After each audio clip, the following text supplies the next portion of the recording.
ಆಕಾಶವಾಣಿ. ಸಾಗರದ ಆಚೆಯಲ್ಲಿ ಮೊಳಗುತಿಹ ಡಿಂಡಿಮ, ಆಗರವು ಪ್ರತಿ ಮನದಿ ಮಿಡಿಯುತಿಹ ಕನ್ನಡ. ಡಿಂಡಿಮ ಡಿಂಡಿಮ ಡಿಂಡಿಮ, ಹೊರನಾಡಿನಲ್ಲಿ ಕನ್ನಡ ಡಿಂಡಿಮ. ಹೊರದೇಶದಲ್ಲಿ ಕನ್ನಡದ ಡಿಂಡಿಮ ವಿಶೇಷ ಕಾರ್ಯಕ್ರಮ ಸರಣಿ ಪ್ರಸ್ತುತಪಡಿಸುತ್ತಾರೆ ಶ್ರೀಮತಿ ಶುಭಾ.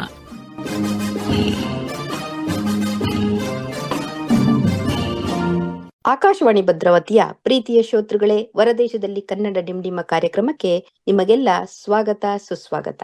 ನಿಮ್ಮ ಪ್ರೀತಿಯ ಶುಭಾ ಸತೀಶ್ ಮಾಡುವ ನಮಸ್ಕಾರಗಳು. ನಮ್ಮ ಇಂದಿನ ಕನ್ನಡಿಗರು ಆಪ್ತಿ ಅಮೆರಿಕಾ ಕ್ರಿಯೇಷನ್ ನ ನಿರ್ವಾಹಕರು, ಬಾಸ್ಟನ್ ನ ಮಧುಸೂದನ್ ಅಕ್ಕಿ ಹೆಬ್ಬಾಳ್ ಮತ್ತು ಫಿಲಡೆಲ್ಫಿಯಾದ ಲಕ್ಷ್ಮಿ ಹರೀಶ್ ಅವರು. ತಮ್ಮ ಕನ್ನಡ ಪ್ರೇಮವನ್ನು ದಾರೆ ಎರೆಯಲು ಇವರು ಕಂಡುಕೊಂಡ ಮಾರ್ಗ ಅಂದ್ರೆ ಯೂಟ್ಯೂಬ್ ಮಾಧ್ಯಮ. ಅಮೆರಿಕದ ಕನ್ನಡ ಕೂಟಗಳ ಅಧ್ಯಕ್ಷರಾಗಿ ಸೇವೆ ಸಲ್ಲಿಸಿದ್ದಾರೆ. ಪ್ರಪಂಚದಾದ್ಯಂತ ನೆಲೆಸಿರುವ ಕನ್ನಡಿಗರ ಕ್ರಿಯಾಶೀಲತೆ, ಪ್ರತಿಭೆ ಮತ್ತು ತಮ್ಮದೇ ಆದ ಕಿರುಚಿತ್ರಗಳನ್ನು ಪ್ರಕಟಿಸಿದ್ದಾರೆ. ಒಟ್ಟಿನಲ್ಲಿ ಹೇಳಬೇಕಂದ್ರೆ ಕನ್ನಡ ಕಲೆ ಮತ್ತು ಸಂಸ್ಕೃತಿಗೆ ಪ್ರೋತ್ಸಾಹ ಕೊಡುತ್ತಾ ಕರ್ನಾಟಕ ಮತ್ತು ಅಮೆರಿಕ ನಡುವಿನ ಸೇತುವೆಯಾಗುವ ಬಯಕೆಯೊಂದಿಗೆ ಮುಂದುವರೆದಿದ್ದಾರೆ. ತಡ ಯಾಕೆ, ಬನ್ನಿ ಅವರೊಂದಿಗೆ ಮಾತನಾಡುವ.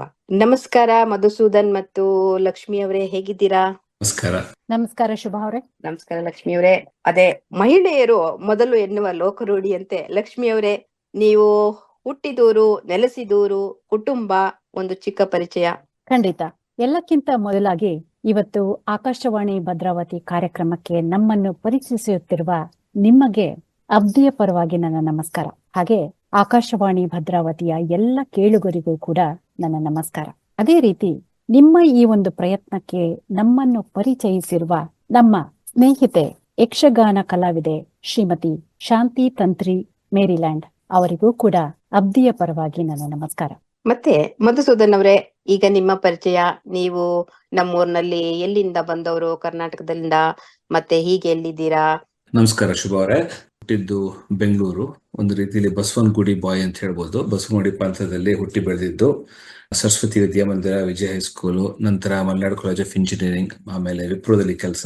ಹೀಗೆ ಅಲ್ಲಿನ ಜೀವನ ಮುಗಿಸ್ಕೊಂಡು ಇಲ್ಲಿಗೆ ಬಂದು ಒಂದು 25 ವರ್ಷ ಆಗಿದೆ. ಬಾಸ್ಟನ್ ಅಲ್ಲಿ ಕುಟುಂಬ ಜೊತೆ ವಾಸ ಮಾಡ್ತಾ ಇದ್ದೀನಿ. ನಾನು ವೃತ್ತಿನಲ್ಲಿ ಸೈಬರ್ ಸೆಕ್ಯೂರಿಟಿನಲ್ಲಿ, ಮುಂಚೆ ಟೆಲಿಕಾಂ ನಲ್ಲಿ ವರ್ಕ್ ಮಾಡ್ತಿದ್ದೆ. ಈಗ ಸೈಬರ್ ಸೆಕ್ಯೂರಿಟಿ ವರ್ಕ್ ಮಾಡ್ತಾ ಇದ್ದೀನಿ. ಶುಭಾ ಅವರೇ, ನಾನು ಹುಟ್ಟಿದ್ದು ತುಮಕೂರು ಜಿಲ್ಲೆಯ ತಿಪ್ಟೂರು ತಾಲೂಕಿನ ಒಂದು ಪುಟ್ಟ ಹಳ್ಳಿ. ಆ ಒಂದು ತಿಪ್ಟೂರು ತಾಲೂಕಿನಲ್ಲಿ ಒಂದು ಹಳ್ಳಿ, ಅದರ ಹೆಸರು ಸಾರ್ತವಳ್ಳಿ ಅಂತ. ಅಲ್ಲಿ ನಾನು ಹುಟ್ಟಿ ಬೆಳೆದಿದ್ದು. ಪ್ರಾಥಮಿಕ ಶಿಕ್ಷಣ ಕನ್ನಡ ಮೀಡಿಯಂ ನಲ್ಲಿ, ಹಳ್ಳಿ ಸ್ಕೂಲ್ ನಲ್ಲಿ ಓದ್ದೆ. ನಂತರ 7th ಸ್ಟ್ಯಾಂಡರ್ಡ್ ಅಂದ್ರೆ 7ನೇ ತರಗತಿ ಆದ್ಮೇಲೆ ತಿಪ್ಟೂರ್ನಲ್ಲಿ ಹೈಸ್ಕೂಲ್ ಮುಗಿಸ್ದೆ. ಹಾಗೆ 2nd PUC ವರೆಗೂ ತಿಪ್ಟೂರ್ನಲ್ಲೇ ಓದ್ದೆ. ನಂತರ ನನ್ನ ವಿದ್ಯಾಭ್ಯಾಸ ತುಮಕೂರಿನ ಸಿದ್ಧಗಂಗಾ ಇನ್ಸ್ಟಿಟ್ಯೂಟ್ ನಲ್ಲಿ, ಸ್ವಾಮೀಜಿಯವರ ಆಶೀರ್ವಾದದಲ್ಲಿ. ಸೊ ಮುಂದಿನ ಹೆಜ್ಜೆ ನಮ್ಮ ಹುಟ್ಟಿದೂರನ್ನ ಬಿಟ್ಟು ಕಳೆದ 20ಕ್ಕೂ ಹೆಚ್ಚು ವರ್ಷಗಳಿಂದ ನಾನು ಅಮೆರಿಕದ ಫಿಲಡೆಲ್ಫಿಯಾದಲ್ಲಿ ವಾಸವಾಗಿದ್ದೀನಿ. ಮನೆ ಯಜಮಾನರು, 2 ಮಕ್ಕಳು, ನಮ್ಮದೊಂದು ಪುಟ್ಟ ಸಂಸಾರ. ಅಮೆರಿಕದ ಒಂದು ಪ್ರತಿಷ್ಠಿತ ಫಾರ್ಮಾಸ್ಯೂಟಿಕಲ್ ಕಂಪನಿಯಲ್ಲಿ IT ಉದ್ಯೋಗಿಯಾಗಿ ಕೆಲಸ ಮಾಡ್ತಾ ಇದ್ದೇನೆ. ಇದು ಒಂದು ನನ್ನ ಸಣ್ಣ ಪರಿಚಯ. ಸಂತೋಷ. ಈಗ ಮಧುಸೂದನ್ ಅವ್ರಿಗೆ ಕೇಳ್ಬೇಕು ಅಂದ್ರೆ, ಸ್ವರಾಂಜಲಿ, ಕನ್ನಡ ರಂಗಭೂಮಿ, ಚಿನ್ಮಯ, ಕನ್ನಡ ಶಾಲೆ, ಮತ್ತೆ ನಿಮ್ಮ ಕನ್ನಡ ಸಂಘ, ಅದರಲ್ಲಾದ ಸಾಂಸ್ಕೃತಿಕ ಕಾರ್ಯಕ್ರಮಗಳು, ಹೀಗೆಲ್ಲ ಹೇಳಿದಾಗ ನಿಮಗೆ ಏನೆಲ್ಲ ನೆನಪಾಗತ್ತೆ? ಮತ್ತೆ ಅದು ನಿಮ್ಮ ಕನ್ನಡ ಬಾಂಧವ್ಯನ ಹೇಗೆ ಉಳಿಸ್ಕೊಂಡು ಹೋಗ್ತಾ ಇದ್ದೀರಾ ಅಂತ ನಮ್ಗೆ ಸ್ವಲ್ಪ ಹೇಳ್ಬೇಕಲ್ಲ. ಸಂತೋಷ, ಹೇಳ್ತೀನಿ. ಚಿಕ್ಕ ಒಂದು ಘಟನೆ ಜ್ಞಾಪಕಕ್ಕೆ ಬರ್ತಾ ಇದೆ. ನಾನು 2007ನೇ ಇಸ್ವಿನಲ್ಲಿ ಜಯಂತ್ ಕಾಕೇಣಿಯವರನ್ನ ವೇದಿಕೆ ಮೇಲೆ ಅವರ ಜೊತೆ ಒಂದು ಇಂಟರ್ವ್ಯೂ ಮಾಡಕ್ ಅವಕಾಶ ಆಯ್ತು. ಅದರಲ್ಲಿ ಕನ್ನಡ ಅಂದ್ರೆ ಏನು, ಕನ್ನಡ ಪ್ರೇಮ ಏನು ಅಂತ ಹೇಳಿ ಯಾರೋ ಕೇಳ್ತಾರೆ ನಮ್ಮ ಒಂದು ಸಂವಾದದಲ್ಲಿ. ಅವ್ರು ಹೇಳ್ತಾರೆ, ಕನ್ನಡ ಅನ್ನೋದು ಒಂದು ಜೀವನ ಮಾಡೋ ವಿಧಾನ, ಅಮ್ಮ ಅಥವಾ ನಮಗೆ ಬೇಕಾದಂತಹ ನಮ್ಮ ಒಂದು ಹಬ್ಬ ಹರಿದಿನಗಳು ಎಷ್ಟು ನಮಗೆ ನಮ್ಮ ಹೃದಯಕ್ಕೆ ಹತ್ತಿರವೋ ಹಾಗೆ ಕನ್ನಡದು ಅನ್ನೋ ಒಂದು ಭಾವನೆ ಕೂಡ. ಹಾಗಾಗಿ ನನ್ನ ಒಂದು ಇಲ್ಲಿನ ಒಂದು ಚಟುವಟಿಕೆ ಬಗ್ಗೆ ಹೇಳೋದಾದ್ರೆ, ಅಮೆರಿಕದಲ್ಲಿ ನಾನು ಮಂದಾರ ನ್ಯೂ ಇಂಗ್ಲೆಂಡ್ ಕನ್ನಡ ಕೂಟದ ಅಧ್ಯಕ್ಷನಾಗಿ 2013ರಿಂದ 2015 ತನಕ ಕೆಲಸ ಮಾಡಿದ್ದೇನೆ.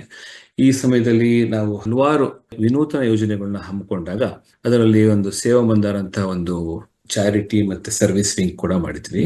ಆ ಯೋಜನೆ ಈಗಲೂ ಕೂಡ ಸಕ್ರಿಯವಾಗಿ ಕರ್ನಾಟಕ ಮತ್ತು ಬಾಸ್ಟನ್ ಪ್ರದೇಶಗಳಲ್ಲಿ ಹಲವಾರು ಯೋಜನೆಗಳಿಗೆ ಉಪಯುಕ್ತವಾದಂತಹ ಒಂದು ದೇಣಿಗೆ ನಡ್ಕೊಂಡು ಬಂದಿದ್ದೀವಿ.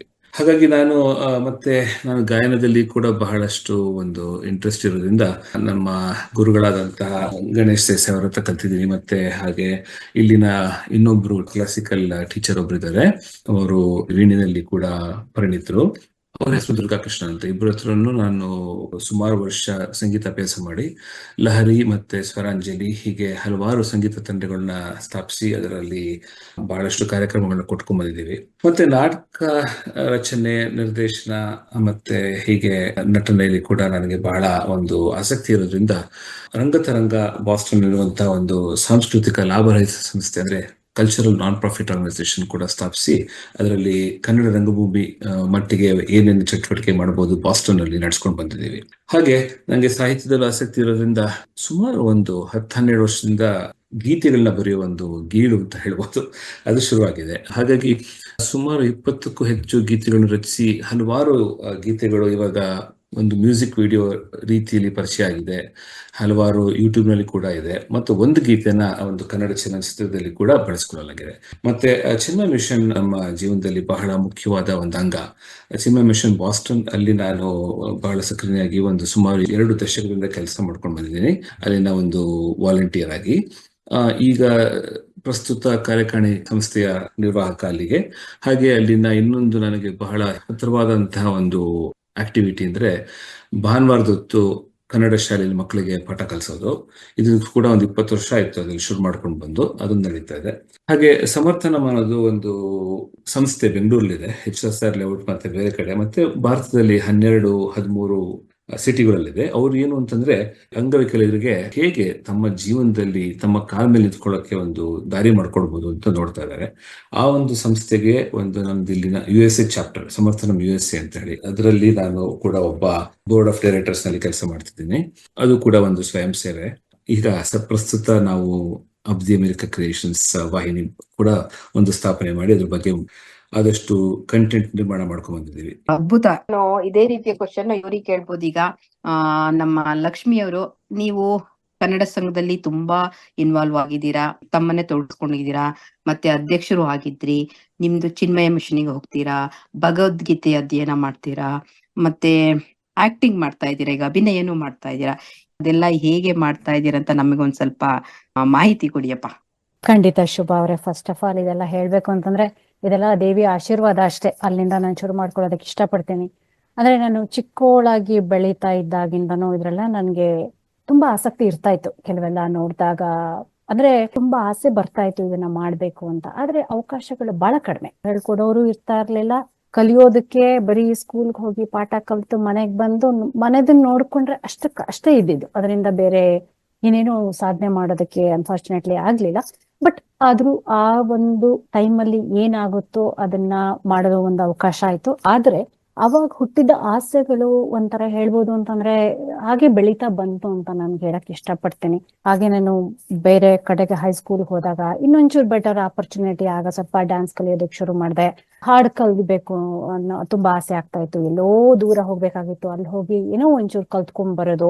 ಆಮೇಲೆ ಕಲ್ತ್ಕೊಂಡ್ ಬಂದ್ಮೇಲೆ ಏನ್ ಮಾಡೋದು ಒಂಥರ ಕ್ಲೂಲೆಸ್. ಇನ್ನು ಎಂಗೇಜ್ ಅದಾದ್ಮೇಲೆ ಇದನ್ನ ಕಲ್ತ್ಕೊಂಡ್ ಮುಂದೆ ಹೋಗ್ಬೇಕಾ, ಇದೇ ಒಂದು ಧ್ಯೇಯನ ಮುಂದೆ ಇಟ್ಕೊಂಡ್ ಹೋಗ್ಬೇಕಾ, ಅದೆಲ್ಲ ಏನು ಗೊತ್ತಿರ್ತಾ ಇರ್ಲಿಲ್ಲ.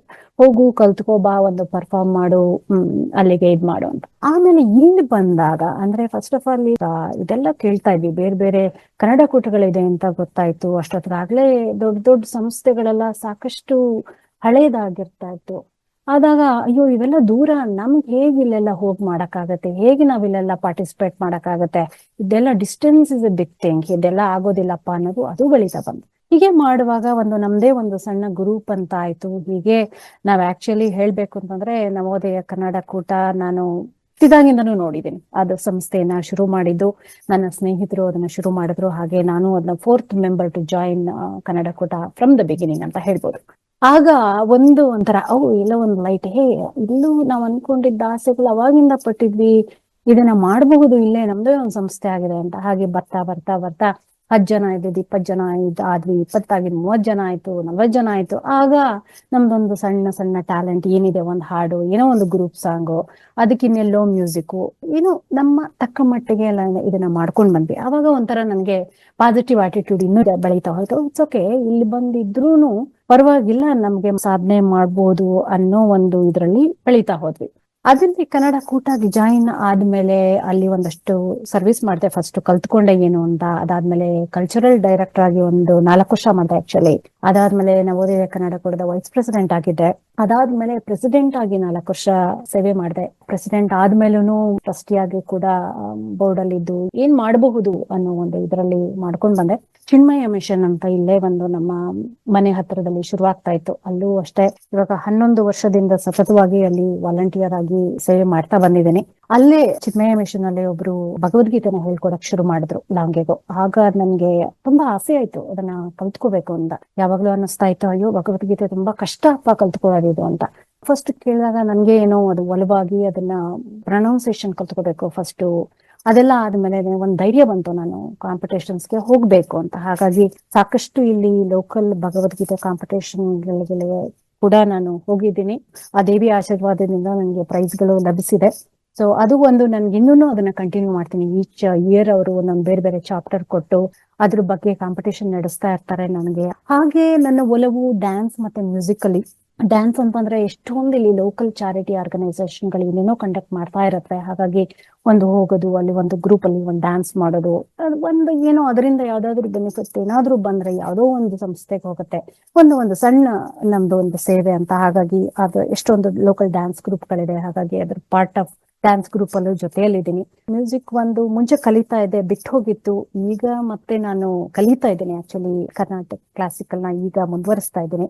ಅದು ಒಂದು ಹಾಗೆ ಜೊತೆಯಲ್ಲಿ ನಡ್ಕೊಂಡು ಹೋಗ್ತಾ ಇದೆ. ಅದ್ರ ಜೊತೆಯಲ್ಲಿ ಏಮ್ ಫಾರ್ ಸೇವಾ ಮತ್ತೆ ಶಂಕರ ಐ ಫೌಂಡೇಶನ್ ಅನ್ನೋದು ಒಂದು ಬಿಗ್ ಆರ್ಗನೈಸೇಷನ್ಸ್ ಚಾರಿಟಿ ಇದರಲ್ಲಿ. ಅವೆರಡಕ್ಕೂ ನಾನು ಭಾಗಿಯಾಗಿದ್ದೀನಿ. ನನ್ನ ಸಮಯ ಟ್ಯಾಲೆಂಟ್ ಏನಿದೆ ಎಷ್ಟಾಗುತ್ತೋ ಅಷ್ಟನ್ನ ಮಾಡ್ಕೊಂಡು ಬಂದಿದ್ದೀನಿ. ಪ್ರತಿ ವರ್ಷ ಅಲ್ಲೂ ಕೂಡ ದೊಡ್ಡ ದೊಡ್ಡ ಪ್ರೋಗ್ರಾಮ್ಗಳು ನಡೆಯುತ್ತೆ. ಹೋಗೋದು, ಆರ್ಟಿಸ್ಟ್ಗಳು ಬರ್ತಾರೆ, ಅವ್ರಿಗೊಂದು ಕರ್ಕೊಂಡ್ ಬರೋದು, ಡ್ರಾಪ್ ಮಾಡೋದು, ಫಂಡ್ ರೈಸಿಂಗ್ ಹೋಗೋದು, ಹೀಗೆ ಹಲವಾರು ಆಕ್ಟಿವಿಟಿಗಳು ಇರುತ್ತೆ.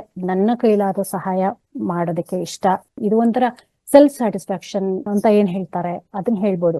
ಮೋರ್ ದ್ಯಾನ್ ಬೆನಿಫಿಟ್ ಅಥವಾ ನಾನು ಮಾಡ್ತಾ ಇದ್ದೀನಿ ಅಂತ ಹೇಳೋದಕ್ಕಿಂತ ಹೆಚ್ಚಾಗಿ ಅದರಿಂದ ನನಗೆ ಖುಷಿ ಆಗ್ತಾ ಇದೆ. ಅದರಿಂದ ಇಷ್ಟಾದ್ರೂ ಒಂದು ಮಾಡಕ್ ಆಗ್ತಾ ಇದೆಯಲ್ಲ ಅಂತ ಒಂಥರ ಆತ್ಮ ಸಂತೃಪ್ತಿ ಅಂತ ಹೇಳ್ತಾರಲ್ಲ, ಹಂಗನ್ಸ್ಕೊಂಡು ಅದನ್ನ ಮುಂದುವರ್ಸ್ಕೊಂಡ್ ಬರ್ತೀನಿ. ಆಗೋ ಅಷ್ಟು ಅದನ್ನ ಹಾಗೆ ಮಾಡ್ಕೊಂಡು ಹೋಗ್ಬೇಕು ಅನ್ನೋದು ಒಂದು ಉದ್ದೇಶ. ಇದೆಲ್ಲ ಮಾಡ್ಕೊಂಡು ಬರುವಾಗ ಹುಟ್ಟಿದ್ದು ನಮ್ಮ ಅಬ್ದಿ ವಾಹಿನಿ. ಈಗಾಗಲೇ ಬಂದು 4 ವರ್ಷ ಆಯ್ತು ನಾವು ಶುರು ಮಾಡಿ.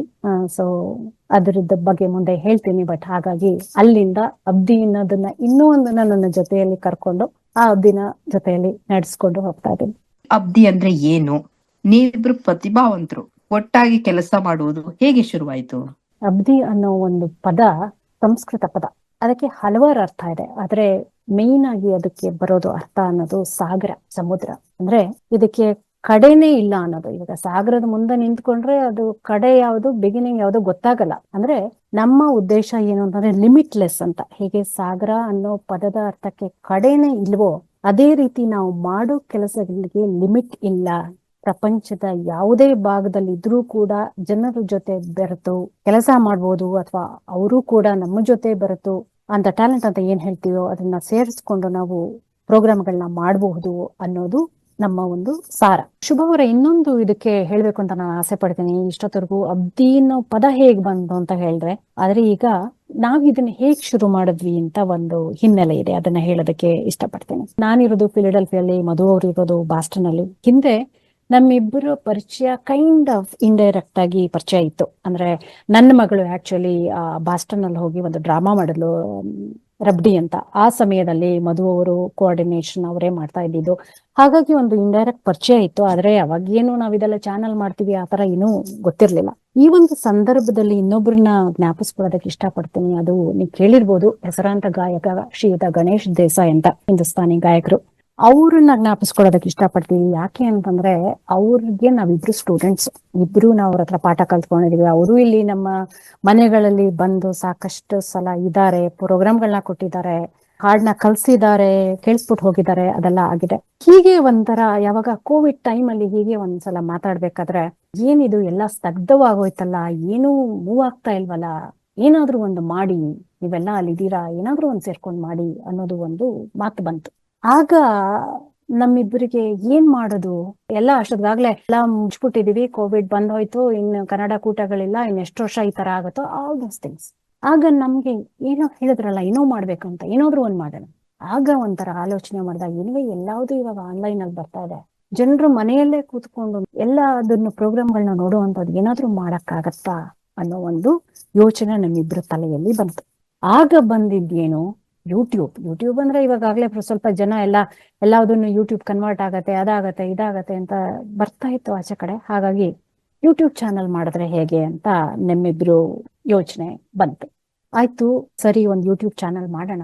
ಆದ್ರೆ ಆ ಚಾನಲ್ ಏನು ವಿಷಯ ಹಾಕೋದು, ಹೇಗ್ ರನ್ ಮಾಡೋದು, ಏನು ನಮ್ಮ ಉದ್ದೇಶ ಏನು ಅಂತ ಫಸ್ಟ್ ಅನ್ಕೊಂಡ್ವಿ. ಅವಾಗ ಫಸ್ಟ್ ಅಲ್ಲಿ ನಮ್ದೇನು ಬೌಂಡ್ರೀಸ್ ಏನೂ ಇರ್ಲಿಲ್ಲ. ಎನಿವೆ ಅಬ್ದಿ ಅನ್ನೋದ್ರಲ್ಲೇ ಬೌಂಡ್ರೀಸ್ ಲಿಮಿಟ್ಲೆಸ್ ಅಂತ ನಾವು ಅನ್ಕೊಂಡಾಗ ಯಾವ್ದು ಬರುತ್ತೋ ಅದನ್ನ ಶುರು ಮಾಡ್ಕೊಂಡು ಹೋಗೋಣ. ಯಾರ್ದೋ ಒಂದು ಇಂಟರ್ವ್ಯೂ ಇಂದ ಶುರು ಮಾಡೋಣ, ಯಾರ್ದೋ ಒಂದು ಒಳ್ಳೆ ಮೆಸೇಜ್ ಇಂದ ಶುರು ಮಾಡೋಣ. ಒಳ್ಳೆತನದಲ್ಲಿ ಶುರು ಮಾಡಿದ್ರೆ ನಮ್ಗೆ ಅದೇ ಲೀಡ್ ಆಗುತ್ತೆ, ಅದಕ್ಕೆ ದಾರಿಗಳು ಸಿಗತ್ತೆ.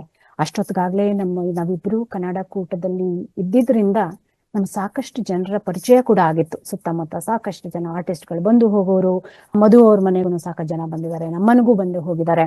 ಹಾಗಾಗಿ ನಮ್ಗೊಂಥರ ಆ ಸಂಬಂಧ ಯಾವಾಗ್ಲೂ ಇತ್ತು. ನಾವು ಇಲ್ಲಿಂದ ಇಂಡಿಯಾ ಹೋಗೋದಾಗ ಆರ್ಟಿಸ್ಟ್ಗಳನ್ನ ಮೀಟ್ ಮಾಡೋದು, ಅವ್ರಿಗೊಂಚು ಭಾಷೆ ಹೇಳೋದು, ಅದೆಲ್ಲ ಮಾಡ್ಕೊಂಡು ಬಂದಿದ್ವಿ.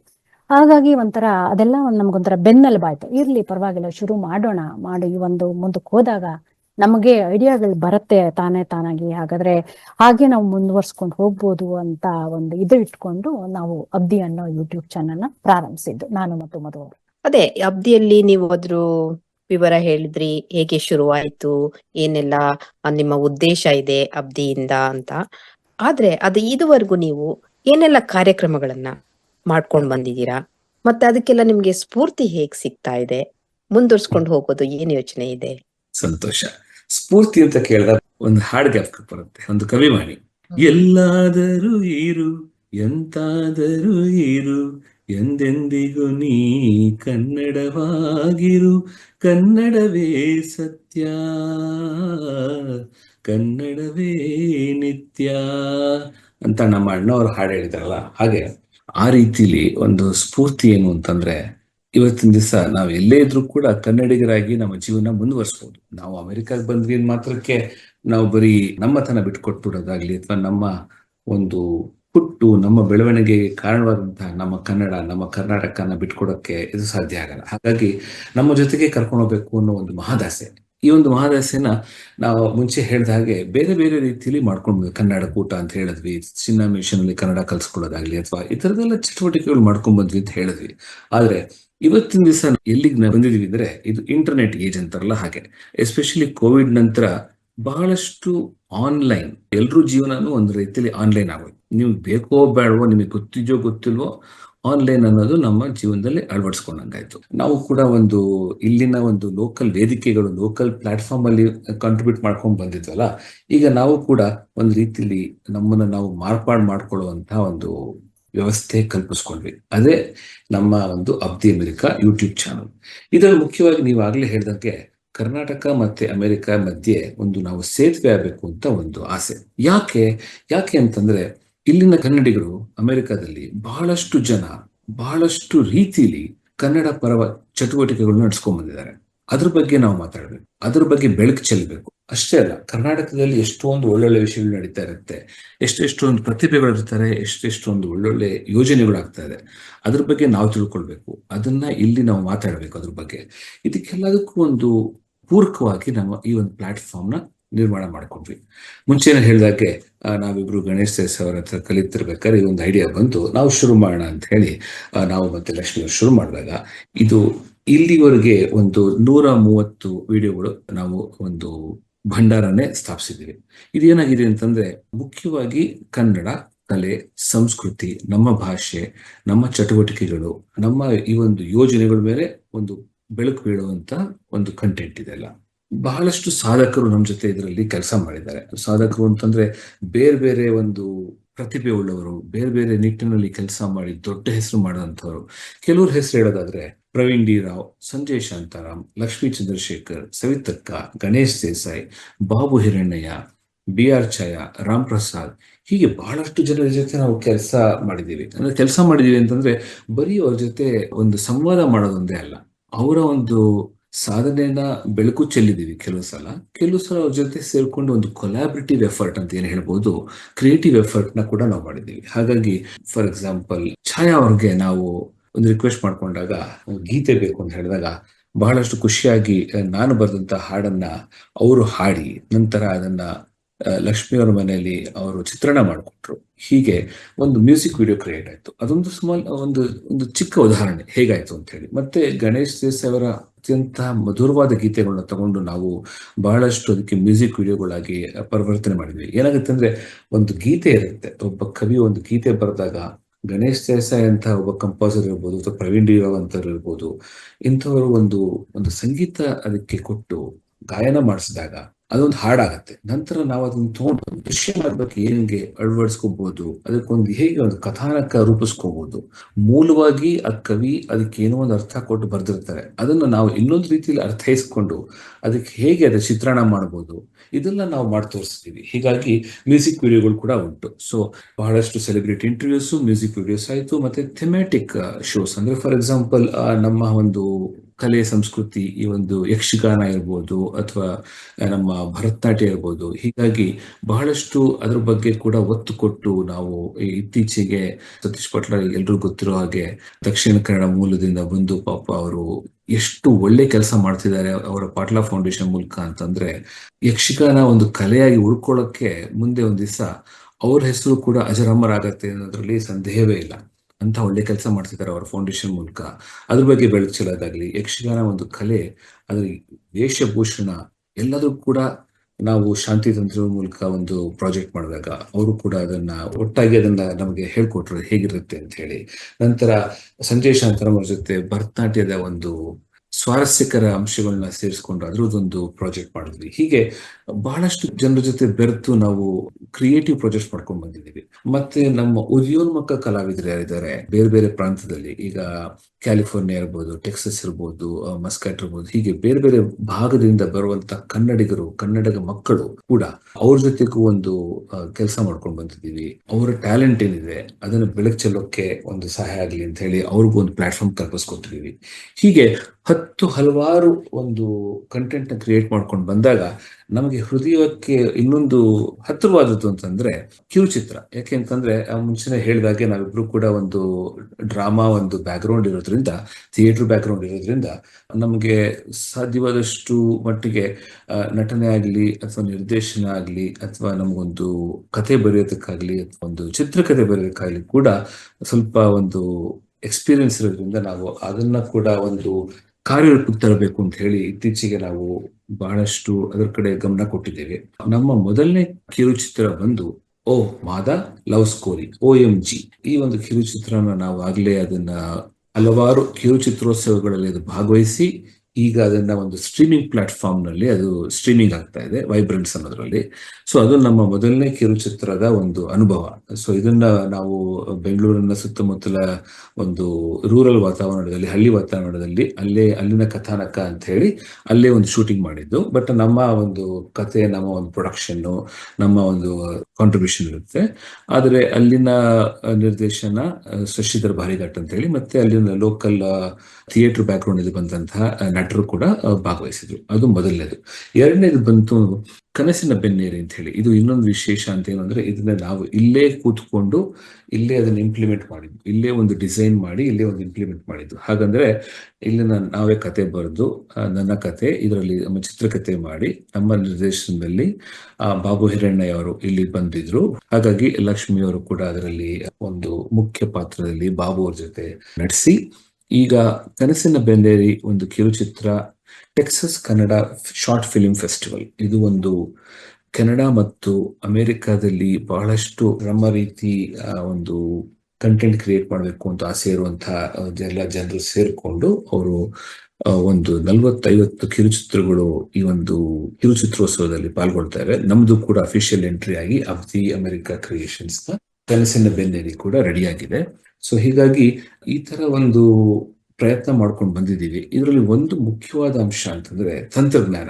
ಯಾಕಂದ್ರೆ ನಾವು ಇಷ್ಟು ಹೇಳಿದಾಗ ಎಲ್ಲ ನಮ್ಮ ದೂರ, ಜಿಯೋಗ್ರಫಿಕಲ್ ಡಿಸ್ಟೆನ್ಸ್ ಅಂತ ಏನ್ ಹೇಳ್ತೀವಿ, ಅಥವಾ ನಮ್ಮ ಒಂದು ಟೈಮ್ ಝೋನ್ ಡಿಫ್ರೆನ್ಸ್ ಇರುತ್ತೆ, ಎಲ್ಲದಕ್ಕೂ ಒಂದು ಅಡಚಣೆಯಾಗಿ ಬರ್ಬೋದು. ಆದ್ರೆ ನಮ್ಮ ಒಂದು ತಂತ್ರಜ್ಞಾನದಿಂದ ಅದೆಲ್ಲದನ್ನು ಕೂಡ ಮೆಟ್ಟಿ ನಿಲ್ಲಿ ನಾವೊಂದು ಈ ತರ ಒಂದು ಕಾರ್ಯಕ್ರಮಗಳನ್ನ ಒಂದು ರೂಪುರೇಷೆ ಕೊಟ್ಟು ಎಲ್ಲದೂ ಸಕ್ಸಸ್ಫುಲ್ ಆಗಿ ಇಂಪ್ಲಿಮೆಂಟ್ ಮಾಡಿ ನಮ್ಮ ಯೂಟ್ಯೂಬ್ ವಾಹಿನಿಯಲ್ಲಿ ನೋಡೋದಕ್ಕೆ ಲಭ್ಯವಿದೆ.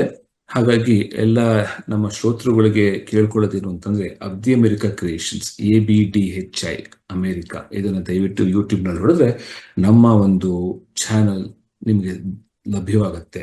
ಇನ್ನು ಒಂದು ವಿಶಿಷ್ಟವಾದ ಒಂದು ಸಾಧನೆ ಆಯ್ತು ಈ ವರ್ಷ ಒಂದು ಮ್ಯೂಸಿಕ್ ವಿಡಿಯೋ ಮೂಲಕ. ಅದ್ರ ಬಗ್ಗೆ ಮಾತನಾಡಕ್ಕೆ ನಾನು ಲಕ್ಷ್ಮಿ ಅವ್ರಿಗೆ ಹೇಳ್ತಾ ಇದ್ದೀನಿ. ಖಂಡಿತ ಮಧು, ಹೌದು, ಇದೊಂದು ವಿಚಾರನ ಹಂಚ್ಕೊಳ್ಳೋದಕ್ಕೆ ಖುಷಿ ಆಗತ್ತೆ. ಏನಂದ್ರೆ ಇದಕ್ಕೂ ಒಂದು ಹಿನ್ನೆಲೆ ಇದೆ. ಇದು ಒಂದು ಸವೆಯಲ್ಲಿ ಬದುಕು ಅನ್ನೋದು ಒಂದು ಗೀತಚಿತ್ರ. ಇದಕ್ಕೆ ಹಿನ್ನೆಲೆ ಏನು ಅಂತಂದ್ರೆ, ಹೀಗೆ ಒಂದ್ಸಲ ಇವರೆಲ್ಲ ನಾವು ಆರ್ಟಿಸ್ಟ್ ಗಳ ಜೊತೆ ಮಾತಾಡ್ತಾ ಇರ್ತೀವಿ. ಗಣೇಶ್ ದೇಸಾಯಿ ಅವರು ಒಂದಷ್ಟು ಹಾಡುಗಳನ್ನ ಹೀಗೆ ಕೇಳೋದಕ್ಕೆ ಕಳಿಸಿದ್ರು. ಅದನ್ನ ಕೇಳ್ತಾ ಇರ್ಬೇಕಾದ್ರೆ ಈ ಒಂದು ಸ್ಪೆಷಲ್ ಆಗಿರೋ ಈ ಹಾಡನ್ನ ಕೇಳಿದಾಗ ನನ್ನ ತಲೆಯಲ್ಲಿ ಇದಕ್ಕೇನೋ ಜೀವ ಇದೆ ಅಂತ ಅನ್ನಿಸ್ತು. ಅಫ್ಕೋರ್ಸ್ ಎಲ್ಲಾ ಒಂದು ಇದಕ್ಕೂನು ನಾವು ನೋಡೋ ರೀತಿಯವೇ ಇದಕ್ಕೊಂದು ಇರುತ್ತೆ ಆಳ. ಇದನ್ನ ಕೇಳಿದಾಗ ಇದಕ್ಕೇನೋ ಅರ್ಥ ಇದೆ, ಇದಕ್ಕೆ ಗೊತ್ತಿರೋ ಕತೆ ನನ್ನಲ್ಲಿದೆ ಅಂತ ಏನೋ ಒಂದು ಅನಿಸ್ತಾ ಇತ್ತು. ಇದರಲ್ಲಿ ಇರೋ ಪದಗಳ ಜೋಡಣೆಯನ್ನ ನೋಡಿದಾಗ ಅದಕ್ಕೊಂದು ಕತೆ ಹೆಣಿಬಹುದು ಅಂತ ನನ್ಗೆ ಆಸೆ ಆಯ್ತು. ನಾನು ಹಳ್ಳಿ ವಾತಾವರಣದಲ್ಲಿ ಬೆಳೆದು ಬಂದಿದ್ದರಿಂದ ಕೆಲವೆಲ್ಲ ಘಟನೆಗಳನ್ನ ಆ ಒಂದು ಹಾಡಿಗೆ ನಾನು ರಿಲೇಟ್ ಮಾಡ್ಕೊಳ್ಳೋದಕ್ಕೆ ಅನುಕೂಲ ಆಯ್ತು. ಸೊ ಹಾಗಾಗಿ ಒಂದು ಡ್ರಾಫ್ಟ್ ಕತೆ ಬರ್ದೆ. ನಾನು ಮಧು ಅವ್ರು ಕೂತ್ಕೊಂಡು ಅದನ್ನ ಯೋಚನೆ ಮಾಡಿದ್ವಿ. ಕೆಲವೆಲ್ಲ ಸ್ವಲ್ಪ ಚೇಂಜ್ ಮಾಡ್ಬೇಕಾಗಿತ್ತು, ಎಲ್ಲಾ ಮಾಡಿದ್ವಿ.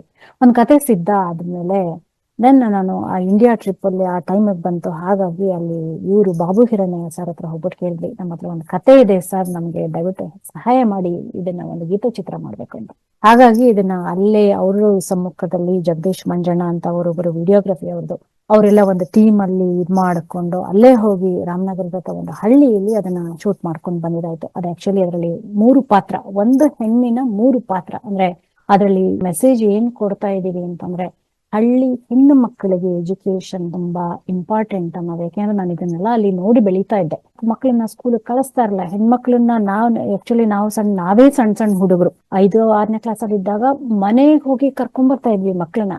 ಇವತ್ ಸ್ಕೂಲ್ ಇದೆ, ನೀನ್ ಯಾಕೆ ಸ್ಕೂಲಿಗೆ ಬಂದಿಲ್ಲ, ನೀನು ಸ್ಕೂಲಿಗೆ ಬಾ ಅಂತ. ಆ ತರ ಒಂದು ಸಿಚುವೇಶನ್ ನಾನು ನೋಡ್ತಾ ಇದ್ದೆ. ಅವಾಗಿಂದ ಅನಿಸ್ತಾ ಇತ್ತು, ಯಾಕೆ ಇವ್ರನ್ನೆಲ್ಲ ಯಾವ ತರ ಕರ್ಕೊಂಬಂದು ಎಜುಕೇಶನ್ ಇಂಪಾರ್ಟೆಂಟ್ ಅಂತ ಹೇಳೋದು ಹೇಗೆ ಅನ್ನೋದು ಅವಾಗಿಂದಾನೆ ತಲೆಯಲ್ಲಿ ಓಡ್ತಾ ಇತ್ತು. ಮೇ ಬಿ ಈಗ ಅದು ಸಾಧ್ಯ ಆಯ್ತು ಅಂತ ಅನ್ಸುತ್ತೆ, ಅದು ನನಗೆ ಗೊತ್ತಿಲ್ಲ. ಆದ್ರೆ ಅದು ಒಂದು ಮಾಡೋದಕ್ಕೆ ಸಾಧ್ಯ ಆಯ್ತು, ಸವೆಯಲ್ಲಿ ಬದುಕು ಅಂತ. ಇದನ್ನ ನೀವು ನೋಡಿ, ಈ ಒಂದು ವಿಡಿಯೋ ಸವೆಯಲ್ಲಿ ಬದುಕು ನಮ್ಮ ಯೂಟ್ಯೂಬ್ ಇದರಲ್ಲಿ ಲಭ್ಯ ಇದೆ. 1 ಹೆಣ್ಣು 3 ಪಾತ್ರ, ಆ 3 ಪಾತ್ರನ ನಾನೇ ಮಾಡಿದ್ದು. ಒಂದು ಹಳ್ಳಿ ಪಾತ್ರ ಅಲ್ಲಿ ಹೋದಾಗ ಮಾಡ್ಕೊಂಡು ಬಂದಿದ್ದು, 2 ಪಾತ್ರ ಇಲ್ಲಿ US ಅಲ್ಲಿ ಶೂಟಿಂಗ್ ಮಾಡಿದ್ವಿ. ವಿಡಿಯೋ ರೆಡಿ ಆಯ್ತು. ಇಲ್ಲಿ ಒಂದು ಅಕ್ಕ ಸಮ್ಮೇಳನ ನಡೆಯತ್ತಲ್ಲ, ಈ ವರ್ಷ ಅದು ನಡೀತು ಇಲ್ಲಿ ವರ್ಜೀನಿಯಾದಲ್ಲಿ, ರಿಚ್ಮಂಡ್ ನಲ್ಲಿ. ಅಲ್ಲಿ ಇದಕ್ಕೆ ಸಬ್ಮಿಷನ್ ಸುಮ್ನೆ ಕೊಟ್ಟಿದ್ವಿ, ನಮ್ದೊಂದು ಮಾಡಿದೀವಿ ಇಲ್ಲಿ ಅಂತ ಶಾರ್ಟ್ ಫಿಲ್ಮ್ ಕಾಂಟೆಸ್ಟ್ ಅಲ್ಲಿ. ಅದಕ್ಕೆ ದೇವರಿಂದ ಫಸ್ಟ್ ಪ್ರೈಸ್ ಕೂಡ ಬಂತು ನಮ್ಮ ಗೀತ ಚಿತ್ರಕ್ಕೆ. ತುಂಬಾ ಜನ ಅದನ್ನ ಇಷ್ಟಪಟ್ರು, ಎಲ್ಲದನ್ನು ಚೆನ್ನಾಗಿದೆ. ಜೊತೆಗೆ ಏನು ಅಂತಂದ್ರೆ ಅದ್ರಲ್ಲಿ ಒಂದು ಮೆಸೇಜ್ ನ ಜನರಿಗೆ ಕೊಡ್ತಾ ಇದೀವಿ ಅಂತ. So that is another our celebration this year. ತುಂಬಾ ಖುಷಿ ಆಯ್ತು ಅದನ್ನ ಕೇಳಿ. ಅಂದ್ರೆ ನಾವ್ ಏನೋ ಒಂದು ಮಾಡೋದು ಹೆಚ್ಚಲ್ಲ, ನಾವು ಅದನ್ನ ಮಾಡಿದಾಗ ಬೇರೆಯವರು ಅದನ್ನ ನೋಡಿ ಅದನ್ನ ಎಂಜಾಯ್ ಮಾಡ್ತಾರಲ್ಲ, ಅದು ನಮಗ್ ಖುಷಿ ಕೊಡುತ್ತೆ. ಅದು ನನಗೂ ಮತ್ತೆ ಮಧು ಅವ್ರಿಗೆ ಇಬ್ರಿಗೂ ಅದು ತುಂಬಾ ಖುಷಿ ಕೊಟ್ಟ ವಿಚಾರ ಈ ವರ್ಷದಲ್ಲಿ. ತುಂಬಾನೇ ಸಂತೋಷ. ನೀವು ಯಾವ ಕೆಲಸಗಳೆಲ್ಲ ಮಾಡ್ತಾ ಇದ್ದೀರಾ, ತುಂಬಾನೇ ಸಂತೋಷ ಆಗತ್ತೆ. ಆದಿ ಅಂತ್ಯವಿಲ್ಲದ ಅಬ್ದಿ ಮಾಡ್ತಾ ಇದ್ದೀರಾ, ಅದನ್ನ ಹೇಗೆ ಮುಂದುವರ್ಸ್ಕೊಂಡು ಹೋಗ್ಬೇಕು. ಮತ್ತೆ ಇನ್ನೊಂದು ಮುಖ್ಯವಾದ ಪ್ರಶ್ನೆ ಅಂದ್ರೆ, ನಮ್ ಮುಂದಿನ ಪೀಳಿಗೆ ಹೊರದೇಶದಲ್ಲಿ ತಮ್ಮ ಭಾಷೆಯನ್ನ ಸಂಸ್ಕೃತಿಯನ್ನ ನೆಡ್ಸ್ಕೊಂಡು ಹೋಗ್ತಾ ಇದ್ದಾರಾ? ಅದಕ್ಕೆ ನಿಮ್ಗೆ ಎಷ್ಟೊಂದು ಭರವಸೆ ಇದೆ ಅದ್ರ ಬಗ್ಗೆ? ಇವಾಗ ಏನಾಗುತ್ತೆ ಅಂತ, ನಮ್ಮ ಮನೇಲಿ ನಾವು ನೋಡೋದಾದ್ರೆ ನಮ್ಮ ಮಕ್ಕಳು ಯಾವ ರೀತಿಯಲ್ಲಿ ಒಂದು ಕನ್ನಡತನ ಅಥವಾ ನಮ್ಮತನ ಉಳಿಸ್ಕೊಂಡು ಹೋಗ್ತಾರೆ ಅನ್ನೋದಕ್ಕೆ ಒಂದು ನಿಖರವಾದ ಒಂದು ಅಳತೆಗೋಲಿರಲ್ಲ. ಆದ್ರೆ ನಾವು ಕನ್ನಡದಲ್ಲಿ ಮಾತನಾಡಿದಾಗ ಸ್ಪಂದಿಸೋಕೆ ಅವಕಾಶ ಆದ್ರೆ, ನಮ್ಮ ಒಂದು ಹಬ್ಬ ಹರಿದಿನಗಳು ಅವ್ರಿಗೆ ಅರ್ಥ ಆದ್ರೆ, ನಮ್ಮ ಒಂದು ಸಾಧಕರ ಬಗ್ಗೆ ಅವ್ರಿಗೆ ಅರಿವಿದ್ರೆ, ನಮ್ಮ ಒಂದು ಜಿಯೋಗ್ರಫಿ ಅಥವಾ ನಮ್ಮ ಒಂದು ಇತಿಹಾಸದ ಬಗ್ಗೆ ಒಂದು ಚೂರಾರು ಒಂದು ಗೊತ್ತಿದ್ರೆ, ಅಷ್ಟು ಮಟ್ಟಿಗೆ ನಮಗೆ ಸಂತೋಷ ಆಗುತ್ತೆ.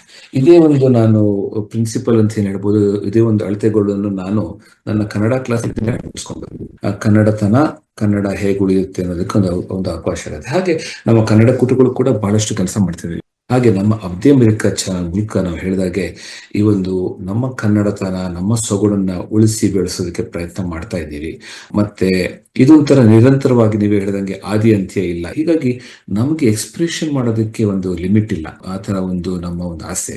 ಆ ದೃಷ್ಟಿಯಿಂದ ನಮ್ಮ ಕನ್ನಡತನ, ನಮ್ಮ ಒಂದು ಕನ್ನಡ ಸೇವೆ ಮುಂದುವರಿಸ್ಕೊಳ್ಳೋದಕ್ಕೆ ಪ್ರಯತ್ನ ಮಾಡ್ತಾ ಇದ್ದೀವಿ.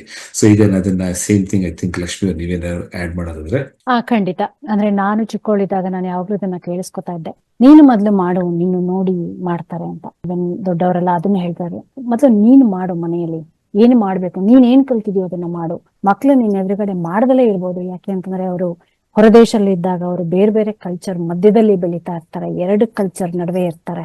ಆದ್ರೆ ಅವ್ರು ಅಬ್ಸರ್ವ್ ಮಾಡ್ತಾನೆ ಇರ್ತಾರೆ, ಅದು ಯಾವತ್ತೂ ಒಂದು ದಿವಸ ಅವ್ರು ಮಾಡ್ತಾರೆ ಅಂತ. ಆ ಮಾತು ಅಕ್ಷರ ಸಹ ಸತ್ಯ ಅಂತ ನನ್ಗನ್ಸುತ್ತೆ. ಇವಾಗ ನನಗೂ ಇಬ್ರು ಮಕ್ಳನ್ನ ನಾನು ನೋಡ್ತೀನಿ, ಎಷ್ಟೊಂದು ನಮ್ ಸುತ್ತ ಇರೋ ಮಕ್ಳನ್ನ ನೋಡ್ತೀನಿ, ಅವ್ರು ಎವ್ರಿಡೇ ಏನೂ ಮಾಡಲ್ಲ, ಆದ್ರೆ ನಾವು ಮಾಡಿದ್ದನ್ನ ಅಬ್ಸರ್ವ್ ಮಾಡ್ಕೊಂಡು ಮನೆಯಿಂದ ಆಚೆ ಹೋಗುವಾಗ ಹಣೆಯಲ್ಲಿ ಕುಂಕುಮ ಇರ್ಲಿಲ್ಲ ಅಂದ್ರೆ ಕುಂಕುಮ ಇಟ್ಕೊಂಡ್ ಬರ್ತಾರಲ್ಲ, ಖುಷಿ ಕೊಡುತ್ತೆ. ಅವಾಗ ಒಂದು ನಮ್ ಖುಷಿ ಏನು ಅಂತಂದ್ರೆ, ಏನೋ ಒಂದು ನಮ್ಮ ಒಂದು ಸಣ್ಣ ಸಂಸ್ಕೃತಿನ we are passing on to the next generation ಅಂತ. ಅದೇ ಇದೇನಂದ್ರೆ ಇದು ಒಂಥರ ಕಲೆಕ್ಟಿವ್ ಎಫರ್ಟ್. ನಾವೆಲ್ಲರೂ ಮೊದಲು ಪೇರೆಂಟ್ಸ್ ಆಗಿ ಇದನ್ನ ಮನೆಯಲ್ಲಿ ಮಾಡ್ತಾ ಹೋದ್ರೆ ಮಕ್ಕಳು ಅದನ್ನ ಕಂಟಿನ್ಯೂ ಮಾಡ್ತಾರೆ. ಆದಷ್ಟು ನಾವು ಕನ್ನಡ ಮಾತಾಡ್ಬೇಕು. ಯಾವ್ದಾದ್ರು ಕನ್ನಡ ಸಿನಿಮಾಗಳು ಬರ್ತಾ ಇರತ್ತೆ, ಅದಕ್ಕೆ ಒಂದು ಇದು ಕೊಡ್ಬೇಕು. ಕನ್ನಡ ಅಂತಾನೆ ಇಲ್ಲ, ಎಷ್ಟೊಂದು ಸಂಸ್ಕೃತಿ ಇದೆ, ಎಷ್ಟೊಂದು ಡ್ಯಾನ್ಸ್ ಇದೆ, ಎಷ್ಟೊಂದು ಮ್ಯೂಸಿಕ್ ಇದೆ. ಅದೆಲ್ಲ ನಾವು ಒಂದು ಚೂರು ಅವಕಾಶ ಮಾಡ್ಕೊಟ್ರೆ ಆ ಮಕ್ಕಳಿಗೂ ಇನ್ನು ಬೆಳೆಯೋದಕ್ಕೆ ಅವಕಾಶ ಆಗತ್ತೆ. ಇನ್ನೊಂದು ಪಾಯಿಂಟ್ ಹೇಳೋದಕ್ಕೆ ಇಷ್ಟಪಡ್ತೀನಿ. ಇವಾಗ ಕನಸಿನ ಬೆನ್ನೇರಿ ಅಂತ ಮಧು ಅವರು ಹೇಳಿದ್ರು, ಆ ಸಿನಿಮಾ ಆಕ್ಚುಲಿ ಇಲ್ಲೇ ಮಾಡಿದ್ದು ನಾವು ಏನಂತಂದ್ರೆ, ಎಷ್ಟೊಂದ್ ಜನ ನಮ್ಮನ್ನ ಪ್ರಶ್ನೆಯನ್ನು ಕೇಳ್ತಾರೆ, ಇದು ನಿಮ್ಮಿಬ್ರು ಫುಲ್ ಟೈಮ್ ಜಾಬ್ ಅಂತ ಕೇಳಿರೋರು ಇದ್ದಾರೆ. ತಮಾಷೆ ಅಲ್ಲ, ನಿಜವಾಗಿ ಇದನ್ನ ಕೇಳಿದ್ದಾರೆ. ಅಂದ್ರೆ ನಮ್ಗೆ ಇಬ್ರಿಗೂನು ಬೇರೆ ಬೇರೆ ಕೆಲಸ ಇಟ್ಕೊಂಡು, ಮನೆ ಸಂಸಾರ ಇಟ್ಕೊಂಡು ಇದನ್ನ ಮಾಡ್ತೀವಿ ಅಂತಂದ್ರೆ ಹೇಳ್ಕೊಳ್ಳೋದಕ್ಕಲ್ಲ. ಆದ್ರೆ ನಿಜ ಏನು ಅಂತಂದ್ರೆ ಇಟ್ಸ್ ಲಾಟ್ ಆಫ್ ವರ್ಕ್. ಇದು ಒಂಥರ ನಮ್ದು ಮನೆ ಕೆಲಸ ಆಗ್ತಿದ್ದಂಗೆ ಇದು ಇನ್ನೊಂದು ನೈಟ್ ಜಾಬ್. ಇದು ಕೂತ್ಕೊಂಡು ಎಡಿಟ್ ಮಾಡೋದು, ಇನ್ನೊಂದು ಕಂಟೆಂಟ್ ಮಾಡೋದು, ನಾಳೆ ಏನು ಅಂತ ಹುಡುಕೊಳ್ಳೋದು, ಇದು ಸಾಕಷ್ಟು ಎವ್ರಿ ಡೇ ಕೆಲಸ. ಇದು ಎವ್ರಿ ಡೇ 2 ಜಾಬ್ ಮಾಡಿದಾಗ ಅಫ್ಕೋರ್ಸ್ ನಮ್ಗೆ ಕನ್ನಡ ಬಗ್ಗೆ ಅಭಿಮಾನ ಪ್ರೀತಿ ಇರೋದ್ರಿಂದ ಇದನ್ನ ಮಾಡಿಸ್ಕೊಂಡು ಮುಂದೆ ಹೋಗ್ತಾ ಇದೀವಿ. ಹೀಗೆ ಈ ಒಂದು ಕನಸಿನ ಬೆನ್ನೇರಿ ಆಕ್ಚುಲಿ ಶೂಟಿಂಗ್ ಇದೆಲ್ಲ ನಡೆದಿದ್ದು ನಮ್ಮ ಮೇರಿಲ್ಯಾಂಡ್, ವರ್ಜೀನಿಯಾ ಆ ಏರಿಯಾದಲ್ಲಿ. ಅದರಲ್ಲಿ ಭಾಗವಹಿಸಿರ್ತಕ್ಕಂಥ ಇನ್ನೂ 3 ಜನ ಮಕ್ಕಳಿದ್ದಾರೆ, ಯಂಗ್ಸ್ಟರ್ಸ್ ಇದ್ದಾರೆ. ಆ 3 ಜನನು ಈ ದೇಶದಲ್ಲಿ ಹುಟ್ಟಿ ಬೆಳೆದಿರೋರು. ಅವ್ರಿಗೆ ಆಕ್ಚುಲಿ ಕನ್ನಡದಲ್ಲಿ ಅವರು ಮಾತಾಡಿದ್ದಾರೆ. ಕನಸಿನ ಬೆನ್ನೇರಿ ಶಾರ್ಟ್ ಮೂವಿನಲ್ಲಿ ಅವ್ರ ಡೈಲಾಗ್ ಎಲ್ಲ ಕನ್ನಡದಲ್ಲಿದೆ.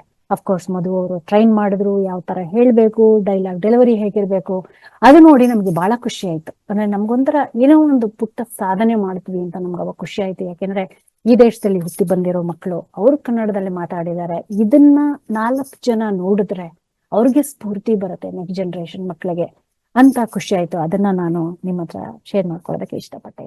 ಖಂಡಿತ ಖುಷಿ ಆಗತ್ತೆ. ಅದೇ ಈಗ ನಿಮ್ಮ ಇಷ್ಟೊಂದೆಲ್ಲ ಮಾಡ್ಕೊಂಡ್ ಬಂದಿದ್ದೀರಾ, ನಿಮ್ಮ ಮುಂದಿನ ಯೋಜನೆ ಏನಿದೆ, ಏನೆಲ್ಲ ಮಾಡ್ಬೇಕು ಅನ್ಕೊಂಡಿದ್ದೀರಾ? ನಮ್ಮ ಮುಂದಿನ ಯೋಜನೆ ಏನು ಅಂತಂದ್ರೆ, ಮುಖ್ಯವಾಗಿ ನಾವು ಇವಾಗ ಒಂದು ನಿಶ್ ಏರಿಯಾ ಅಂತ ಕಂಡ್ಕೊಳ್ತಾ ಇದ್ದೀವಿ.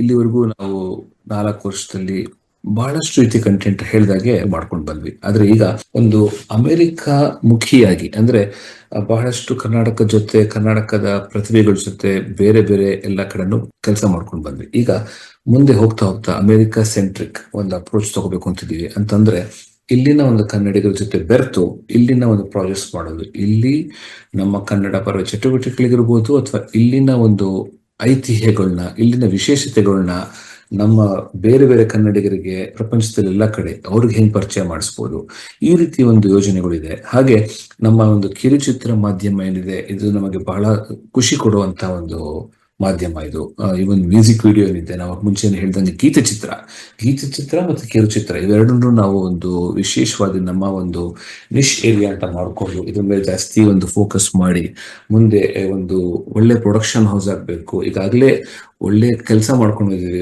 ಕ್ಲಾಸ್ ಆಕ್ಟ್ ಅಂತ ಏನ್ ಹೇಳ್ಬಹುದು. ಆ ರೀತಿಯ ಒಂದು ನಮ್ಮ ಒಂದು ಕಂಟೆಂಟ್ ನೋಡಿದ್ರೆ ಜನಗಳಿಗೆ ಗೊತ್ತಾಗತ್ತೆ ನಮ್ಗೆ ಕ್ವಾಲಿಟಿ ಮುಖ್ಯ, ನಮ್ಮ ಕಲ್ಚರ್, ನಮ್ಮ ಕಲೆ, ನಮ್ಮ ಸಂಸ್ಕೃತಿ, ಇದ್ರ ಮೇಲೆ ನಮ್ಗೆ ಒತ್ತು ಕೊಡೋದು ಮುಖ್ಯ. ಹೀಗಾಗಿ ಈ ಒಂದು ಫೌಂಡೇಶನ್ ಇಟ್ಕೊಂಡು ಮುಂದೆ ನಾವು ಒಂದು ಒಳ್ಳೆ ಪ್ರೊಡಕ್ಷನ್ ಹೌಸ್ ಆಗ್ಬೇಕು, ನಮ್ಮ ಕಡೆಯಿಂದ ಒಳ್ಳೊಳ್ಳೆ ಕಂಟೆಂಟ್ ಬರಬೇಕು, ಸಾಧ್ಯವಾದಷ್ಟು ಜನಗಳಿಗೆ ತಲುಪಬೇಕು ಅನ್ನೋದು ನಮ್ಮ ಆಸೆ. ಹೀಗಾಗಿ ನಮ್ಮ ಕಡೆಯಿಂದ ಒಂದ್ ರೀತಿ ಸಮ್ಮರಿ ಅಂತ ಹೇಳ್ಬೋದು. ಖಂಡಿತ ತುಂಬಾ ಸಂತೋಷ. ನಿಮ್ಮ ಈ ಅಬ್ದಿ ಕ್ರಿಯೇಷನ್ ತುಂಬಾ ಯಶಸ್ವಿಯಾಗ್ಲಿ, ನಮ್ಮೆಲ್ಲರ ಸಹಾಯ ಸಪೋರ್ಟ್ ನಿಮಗಿದೆ ಅಂತ ಹೇಳಲಿಕ್ಕೆ ಬಯಸ್ತೇನೆ.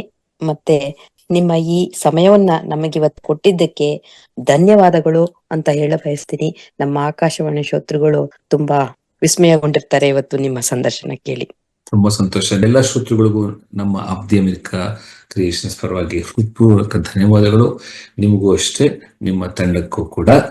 ಶುಭ ಅವರೇ, ಥ್ಯಾಂಕ್ ಯು ಅಂತ ನಾವು ಹೇಳ್ಬೇಕು. ನಿಮ್ಮ ಸಮಯನ ನಮ್ಮನ್ನು ಕೊಟ್ಟು ನಮ್ಮಿಬ್ಬರನ್ನ ಗುರುತಿಸಿ ಇವತ್ತು ಈ ಒಂದು ಸಂಭಾಷಣೆ ನಾವಿನ್ನೂ ಮಾಡ್ತಾ ಇದೀವಿ. ತುಂಬಾ ಖುಷಿ ಆಗತ್ತೆ ನಮ್ಮ ವಿಚಾರಗಳನ್ನ ಹಂಚ್ಕೊಳ್ಳೋದಕ್ಕೆ. ಹಾಗೆ ಇನ್ನೂ ಒಂದು ಸಲ ರಿಕ್ವೆಸ್ಟ್ ಮಾಡ್ತೀನಿ, ನಮ್ಮ ಚಾನಲ್ ಅಬ್ದಿ America creations YouTube channel program ನೋಡಿ ಆನಂದ ಪಡಿ, ಹಾಗೆ ಸಪೋರ್ಟ್ ಮಾಡಿ ನಮ್ಗೆ. ಅಥವಾ ನಿಮ್ಗೇನಾದ್ರೂ ನಿಮ್ಮಲ್ಲಿ ಏನಾದ್ರೂ ಒಂದು ಟ್ಯಾಲೆಂಟ್ ಇದೆ, ನಮ್ಮಲ್ಲಿ ಅದು ಬಂದು ಪ್ರದರ್ಶನ ಮಾಡ್ಬೇಕು, ಅಥವಾ ಆಪರ್ಚುನಿಟಿಗಳಿದೆಯಾ, ನನಗೊಂದು ಟ್ಯಾಲೆಂಟ್ ಇದೆ, ನಿಮ್ ಜೊತೆ ಮಾಡ್ಬೋದಾ, ಏನಾದ್ರೂ ಪ್ರಾಜೆಕ್ಟ್ ವರ್ಕ್ ಮಾಡ್ಬೋದಾ, ಹಾಗೇನಾದ್ರೂ ಮನ್ಸಿದ್ರೆ ಖಂಡಿತವಾಗ್ಲೂ ನಮ್ಮನ್ನ ಕನೆಕ್ಟ್ ಮಾಡ್ಬೋದು. ಕನೆಕ್ಟ್ ಮಾಡೋದಕ್ಕೆ ಏನಿಲ್ಲ, ಫೇಸ್ಬುಕ್ ಅಲ್ಲಿ ಇದೀವಿ, ಅಬ್ದಿ ಅಮೆರಿಕಾ ಕ್ರಿಯೇಷನ್ಸ್. ಅಲ್ಲಿ ಮೆಸೇಜ್ ಹಾಕಿದ್ರೆ ನಮ್ಗೆ ಮೆಸೆಂಜರ್ ಅಲ್ಲಿ ಮೆಸೇಜ್ ಬರುತ್ತೆ. ನಿಮ್ಗೆ ನಿಮ್ಮ ಕಾಂಟ್ಯಾಕ್ಟ್ ಕೊಟ್ರೆ ನಾವು ನಿಮ್ಮನ್ನ ಕಾಂಟ್ಯಾಕ್ಟ್ ಮಾಡ್ತೀವಿ. ಏನಾದ್ರೂ ಟ್ಯಾಲೆಂಟ್ ಇದ್ರೆ ಅಗೇನ್ ಅಬ್ದಿ ವರ್ಲ್ಡ್ ವೈಡ್, ಲಿಮಿಟ್ಲೆಸ್, ಎಲ್ಲಿಂದ ಎಲ್ಲಿ ಬೇಕಾದ್ರೂ ಕೆಲಸ ಮಾಡ್ಬೋದು. ನಮಸ್ಕಾರ. ಜೈ ಕರ್ನಾಟಕ ಮಾತೆ. ಜೈ ಕರ್ನಾಟಕ ಮಾತೆ. ದೂರ ದೂರ ಸಾಗಿದರು ಭಾವದಲೆಯೂ ಕನ್ನಡ, ಮಾನೆತ್ತರ ಹಾರಿದರು ತುಡಿತವದು ಕನ್ನಡ. ಡಿಂಡಿಮ ಡಿಂಡಿಮ ಡಿಂಡಿಮ ಹೊರನಾಡಿನಲ್ಲಿ ಕನ್ನಡ ಡಿಂಡಿಮ. ಇದುವರೆಗೂ ಹೊರದೇಶದಲ್ಲಿ ಕನ್ನಡದ ಡಿಂಡಿಮ ವಿಶೇಷ ಕಾರ್ಯಕ್ರಮ ಸರಣಿಯನ್ನು ಕೇಳಿದಿರಿ. ಈ ಕಾರ್ಯಕ್ರಮವನ್ನು ಪ್ರಸ್ತುತಪಡಿಸಿದವರು ಶ್ರೀಮತಿ ಶುಭಾ. ಪರಿಕಲ್ಪನೆ ಎಸ್ಆರ್ ಭಟ್. ನಿರ್ಮಾಣ ಎಸ್ಎಲ್ ರಮೇಶ್ ಪ್ರಸಾದ್. ಸಹಕಾರ ಸೋನಿಯಾ. ಈ ಕಾರ್ಯಕ್ರಮವನ್ನ ಆಕಾಶವಾಣಿ ಭದ್ರಾವತಿಯ ಯೂಟ್ಯೂಬ್ ಚಾನೆಲ್ನಲ್ಲಿಯೂ ಸಹ ಆಲಿಸಬಹುದು. ಈ ಕಾರ್ಯಕ್ರಮ ಆಕಾಶವಾಣಿ ಭದ್ರಾವತಿ ಕೇಂದ್ರದ ಕೊಡುಗೆ.